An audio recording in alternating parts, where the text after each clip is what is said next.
How did Jesus heal the deaf and mute man? This is the question that we seek to answer today as we continue our verse-by-verse study of the book of Mark on Walking Through the Bible.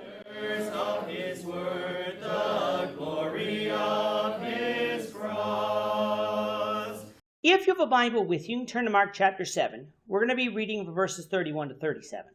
If you don't have a Bible, don't worry. Just follow along with us on the screen.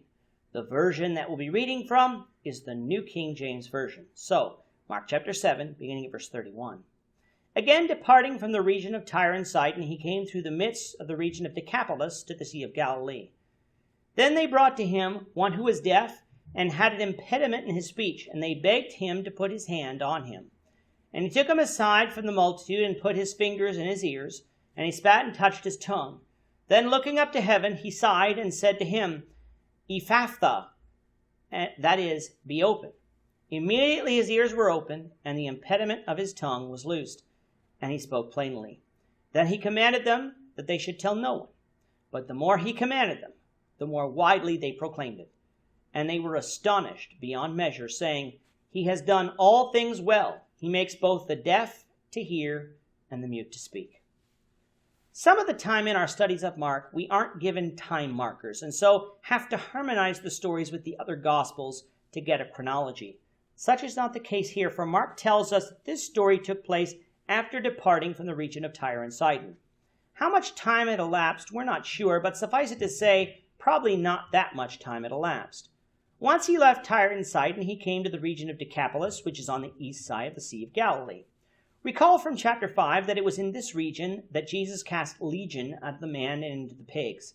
After this miracle, the people of that region asked him to leave, which Jesus did, but not before telling the man who had been formerly possessed by those demons to go and tell his friends and neighbors what had happened to him.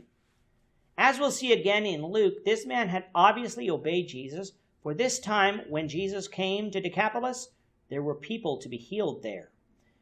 When we have compared Matthew and Mark, we have often found that Mark gives us an overview of the events of Jesus' ministry, while Matthew fleshes out more of the details. This hasn't always been true, but it has been true many times. However, with our reading today, when compared to Matthew's account, found in Matthew 15, 29 to 31, we find that it is Mark who gives us the more detailed account, with Matthew providing the summary. In Matthew's overview, we're shown that Jesus healed many different types of diseases here, and while Mark's account doesn't preclude that, Mark chooses to focus on one miracle in particular, the healing of a deaf and mute man. So in verse 32, we find that a deaf-mute man was brought to Jesus, and the multitude begged that Jesus would lay his hands upon him to heal him. Now, in many of Jesus' miracles in the past, Jesus either touched the person or spoke to the person, and they were healed. In this situation, though, Jesus performed the miracle a different way. It's not that Jesus had to perform the miracle this way. It's that he chose to perform the miracle this way. What Jesus did then was to take the man aside, put his fingers in the man's ears, spat and touched the man's tongue, and looked up to heaven and said, Ephphatha, which means be open. To onlookers, this might have looked strange or gross, which could be one of the reasons that the man was taken away from the crowd. Immediately, though, once Jesus spoke the words, the man's ears were opened, and his tongue was loosed, and he could hear and speak normally. Again, we stress that this is completely different to those who claim to perform miracles today. When those people who claim to perform miracles today claim to do so, what do you see?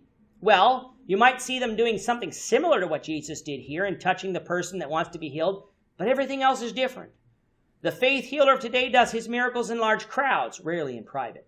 Jesus, though, he did do miracles in large crowds, did many miracles in private, because miracles were not for show. The faith healer of today gets the people worked up into a frenzy so that in the moment they will believe that they were healed. Jesus had this man remain calm.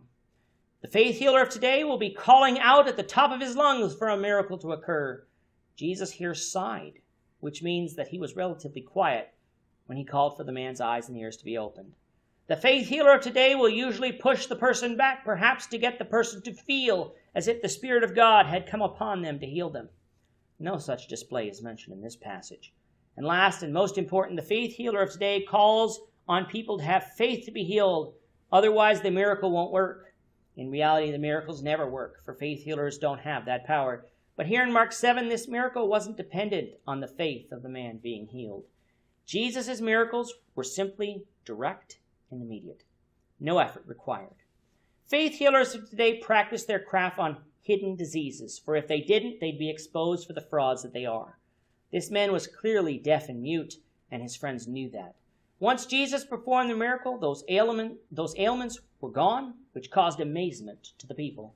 Now again, Jesus asked for this miracle not to be published, but the more he asked, the more they published it. And due to this fact, Matthew would tell us that the multitudes of people came to Jesus to be healed. With that, our time is up for today. The Lord willing, we hope you'll join us for tomorrow's discussion of Mark chapter 8, verses 1 to 10, as we continue our walk through the Bible, one verse at a time. I'm not ashamed. Thank you for watching today's episode. We hope that you found it edifying and ask that you not only subscribe to our channel and podcast, but that you like and share this episode among your friends, so that the saving gospel of Jesus Christ can go out to the whole world.